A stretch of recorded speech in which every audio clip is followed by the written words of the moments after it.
Reflexiones de un geek desde Bilbao, Elías NS. Buenas a todos y bienvenidos a Reflexiones de un geek desde Bilbao. Bueno, esta tarde he estado escuchando el último podcast de Pasión Geek y al igual que hice con el anterior episodio, voy a dar mi opinión sobre algunos temas. Se me han ocurrido algunas ideas de las que hablaros, pues escuchando este podcast, ¿no?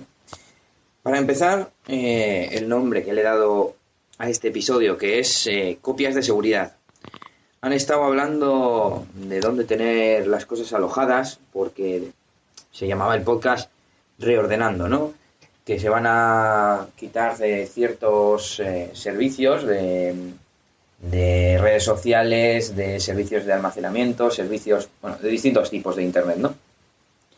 Y han estado comentando pues del almacenamiento en la nube, de Dropbox, de Google Drive, etcétera.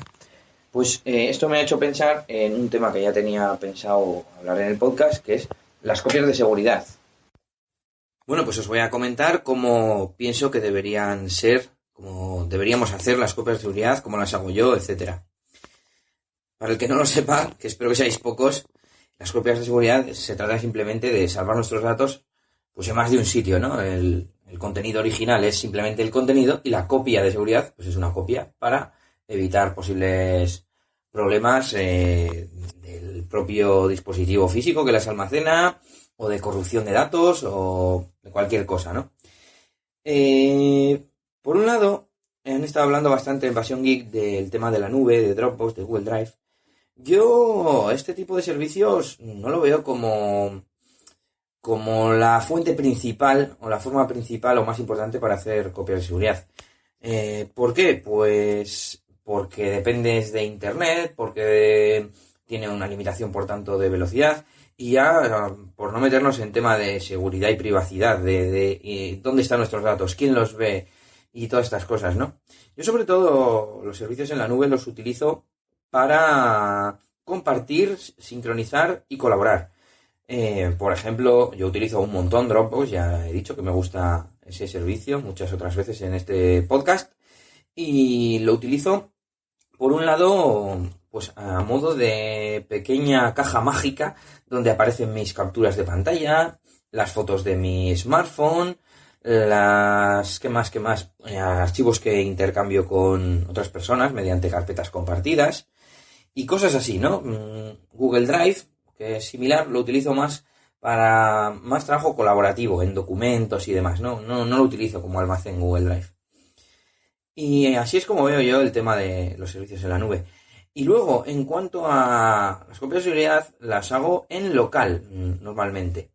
Por un lado, en el NAS, del que tanto os hablo en este podcast, tenemos dos discos duros de 2 teras en espejo. Es decir, que siempre que le copias algo a ese NAS, se copia por duplicado. Es decir, tenemos 2 copias automáticamente. Entonces, realmente ahí todo el contenido que tenemos, casi todo, es multimedia y también pues colección de música que hemos ido seleccionando y alguna cosa así. Digamos que hay cierto trabajo detrás de esos ficheros, pero si se perdieran se podrían volver a conseguir, ¿no? Pues descargando, comprando, lo que sea. Y luego, por otro lado, para no saturar el NAS, porque también el NAS, pues como lo utilizamos de servidor multimedia y demás, pues no queremos sobrecargarlo con datos personales, al menos a priori. Lo que hacemos para las copias de seguridad de datos, de otro tipo de datos, de más de, de trabajo, de documentos, de fotografías y cosas así, fotografías personales, pues usamos discos duros externos que conectamos periódicamente al ordenador y mediante Time Machine en el Mac y mediante una herramienta de sincronización en Windows, pues vamos salvando todos los datos nuevos a esos discos duros externos. La verdad es que me han hecho pensar en varias opciones para cambiar esto. Una es empezar a utilizar la nube a nivel personal del propio NAS. El NAS te permite tener una aplicación al estilo Dropbox que se llama Cloud Drive para sincronizar, al igual que con Dropbox, con tus dispositivos, ya sea el ordenador, el smartphone, etcétera. Con esto no tendría limitación de capacidad, ya que depende solamente de la capacidad de mi NAS. Y además, pues evitaría tener que tener mis datos en la nube, ¿no? En un servidor externo, etcétera, etcétera. Y depender de internet, por tanto. Bueno, para acceder a ellos desde fuera de mi red local necesitaría internet, pero ya no dependo del servicio como tal.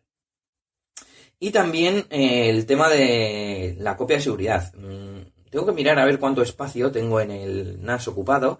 Quizás configure que los datos importantes que tengo en el ordenador se sincronicen automáticamente al NAS, pues todos los días, por ejemplo, ¿no?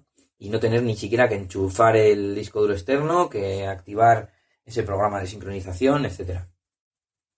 Y por último, han planteado también el tema de guardar una copia de los archivos fuera del edificio, digamos, de la casa, de la misma habitación en la que tienes el original. Porque si te roban o si tienes el caso más típico es un incendio, ¿no? Se te incendia la casa o se te incendia la oficina y por muchas copias que tengas pierdes todos los datos. Entonces nosotros, como ya os conté en su día, en el trabajo hacemos backup a un NAS externo. Es decir, sacamos los datos todos los días de la oficina. Si nos robaran el ordenador, si explotara o demolieran el edificio, pues no pasaría nada porque tendremos los datos fuera de allí. Y me estoy planteando el hacerlo pues mediante algún amigo o alguna cosa así, configurar algún tipo de sincronización o no sé, algún servicio en el que, por un lado, no dependa de ninguna nube, porque no me apetece tampoco. Primero, que los servicios de almacenamiento para almacenar mucha cantidad, en plan, 200 gigas o no sé cuántos datos tendría que salvar, son caros o no me los puedo permitir o no me apetece. Sin embargo, quizás configurar de alguna forma la sincronización al ordenador de un amigo, pues me permitiría que si mi casa explota, pues poder recuperar esos datos desde la casa de mi amigo, ¿no? Porque, bueno, otra opción sería el disco duro que se sincroniza, que suelo sincronizar, sacarlo, ¿no? de mi casa. Pero bueno, ya me parece, lógicamente, más engorro. En definitiva, que tenéis que hacer copias de seguridad, que como mínimo comprar un disco duro externo y sincronizar vuestras fotografías, los documentos, todo este tipo de cosas que generamos nosotros y que no podemos obtener otra copia. Podéis también instalaros Dropbox, aunque acabo de decir que yo igual me lo quito, pero bueno, pues tenéis que instalaros Dropbox en vuestros terminales móviles y configurar la copia de las fotos automática y de esta forma, sin tú tener que hacer nada, te aparecen tus fotografías en tu ordenador y no tienes ni que andar pasándolas, ni las pierdes si cambias de teléfono, ni nada de esto, ni aunque te lo roben, ni nada. Y eso, que hagáis copias de seguridad, no se me ocurre que nada más, ningún caso más de copia de seguridad, así práctico. Y por otro lado, pues tengo para comentaros un par de tonterías y otras frases que han dicho en Pasión Geek. Hacia el final del podcast se han puesto a hablar de mensajería, de WhatsApp, de Telegram. Sí, aquí vuelvo con Telegram y las mensajerías y demás. Bueno, por un lado, el señor Fer Cuesta ha dicho una frase que estoy totalmente de acuerdo. Decía, si estás en el ordenador, en el PC, fastidia mucho que te escriban por el WhatsApp. Y Blay le decía, pues no lo cojas. A ver, el problema es que debido a que no tienes la posibilidad de escoger cuándo estar online, cuándo no, lo tienes siempre, la gente se ha acostumbrado a escribir, a usar WhatsApp, tienen el smartphone encima, mucha gente ni siquiera tiene ordenador o no están acostumbrados a usarlo y usan lo que tienen. ¿Qué tienen? El WhatsApp. Y escriben al WhatsApp como cuando nosotros usábamos el Messenger, ¿no? Para comunicarnos con todo el mundo y para chatear y hablar de cualquier cosa. A mí mismamente esta tarde 3 o 4 personas me han enviado cosas que me tendrían que haber enviado por email. Por email mismo hubiese bastado, no eran urgentes y por supuesto no era necesario que yo las viera en el smartphone. Pero la gente se ha acostumbrado. Entonces te suena el móvil y no sabes si es importante o si no. Y fastidia mucho cogerlo y que no sea importante, ni necesites realmente verlo en el teléfono, ¿no? Bueno, más cosas. Blay ha dicho que se cargó los SMS y que a ver qué problema hay con WhatsApp. Bueno, esto ya lo expliqué yo en algún otro episodio, que para mí WhatsApp no es el que se ha cargado los WhatsApp, se lo ha cargado los smartphones, los sistemas operativos móviles y las tarifas de Internet. Todo ello junto. ¿Que WhatsApp ha sido la punta de lanza? Bueno, pues puede ser. Pero yo ya expliqué que desde hace mucho tiempo que hay sistemas alternativos a los SMS que no cuestan dinero. Y por otro lado, ¿qué problema hay con WhatsApp? Pues el comentado justo anterior, en el punto anterior, que no tiene cliente de escritorio y, como ya he explicado más veces, que sus supuestas ventajas son sus defectos. No puedes elegir si estar desconectado, cosa que en Telegram, por ejemplo, sí puedes. No te agrega automáticamente a todos los contactos y tú no puedes elegir a quién agregar y a quién no. Y de hecho te pueden abrir una conversación sin tú autorizarlo expresamente, solo con que tengan tu número de teléfono. Y no me acuerdo cuál era la tercera desventaja, así que sigo con lo siguiente. Decía Blay que Messenger for Telegram, que se lo ha bajado para el Mac, que le fallaba. Bueno, lo primero que ya se lo han dicho en el propio podcast, que las aplicaciones de escritorio no son oficiales. Lo pone en la página, pone unofficial. Por tanto, bueno, pues en teoría pues no te puedes quejar, ¿no? Y aunque fuera oficial, pues acaba de salir y es normal que todavía no sean perfectas. Pero bueno. Y por último, Ana ha dicho un tema interesante comentando sobre la privacidad, seguridad de estos sistemas de mensajería.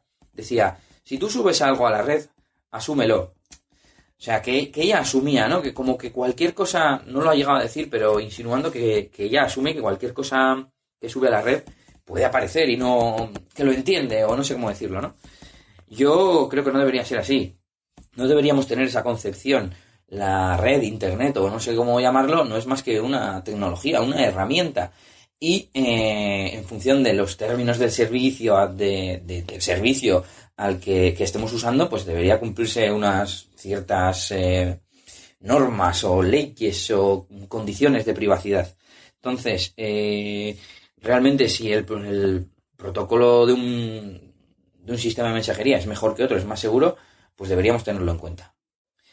Y por último, un par de menciones que tengo para hacer del día de hoy. También hablaban en el podcast de Pasión Geek sobre la pronunciación de la marca Apple, ¿no? El otro día, el Camionero Geek, podcast que siempre os recomiendo, subía un vídeo a su canal de YouTube diciendo, pues metiéndose un poco con la gente que dice Apple, ¿no? Apple así con una O muy marcada. Y llamaba al servicio técnico de Apple y se oía, ¿no?, a la locución decir varias veces Apple, más con E que con O. La verdad es que si le prestabas atención era una especie de mezcla entre E y O. Y a mí me dio por mirar la fonética de esta palabra y realmente la A es una especie de A y E y luego entre la P y la L no hay una vocal en la pronunciación fonética. Entonces, realmente, como se pronuncia es como se pronuncia la P. Y la P yo creo que se pronuncia con una especie de entre E y O. En plan, Apple. Es como decirlo sin la vocal. Entonces, yo creo que en España se dice Apple con E más porque se parece más, ¿no?, a lo que entendemos nosotros y por la E que tiene después. Y que los propios de Apple lo dicen así por esto. Yo creo que es una cosa intermedia que Apple con O, una O supermarcada, no es. Y que en todo caso, pues no sé, a mí me pega más con E. Pero bueno, que me da lo mismo. Otro recordatorio en cuanto a otro episodio anterior de cuando hablé sobre ODB2, el sistema este de conexión a los coches. Me comenta por Twitter el usuario Nelovic que parece ser que con este dispositivo te pueden piratear y tomar el control del coche. Bueno, me ha dejado este tuit tan alarmante y la verdad es que yo ya le he dicho que no sé más que el artículo que mencioné en ese episodio y que dejé enlazado en la descripción del episodio y que la única forma que se me ocurre es que al tener un pin predeterminado, aunque nadie sabe tú qué modelo de conector Bluetooth tienes, ni tampoco saben cuál es el de todos, ¿no? O sea, no creo que todos tengan el mismo. Y aún así tendrías que tener el aparato conectado. Yo lo tengo conectado, bueno, lo tendría conectado solamente cuando lo estoy usando, cuando yo estoy montado en el coche. Así que eso de que te pirateen y tomen el control del coche, no sé, lo veo un poco difícil y lejano. No digo que imposible, tampoco conozco los detalles de todo esto, pero para dejar mi opinión de esto. Me voy a despedir, no sin antes saludar a unos oyentes que he desvirtualizado hoy en Bilbao. A Íñigo, IDH, a Marta, Iñaki, saludos a los tres. Y mañana hablaremos de más cositas y yo por el momento me despido. Así que saluditos de Elías NS y agur agur. Esto ha sido todo por este capítulo. Pronto, Elías tendrá más cosas de las que hablaros en Reflexiones de un Geek desde Bilbao. Hasta la próxima. Y recuerda que puedes buscar a Elías Gómez en Google Plus o en Twitter, @ElíasNS.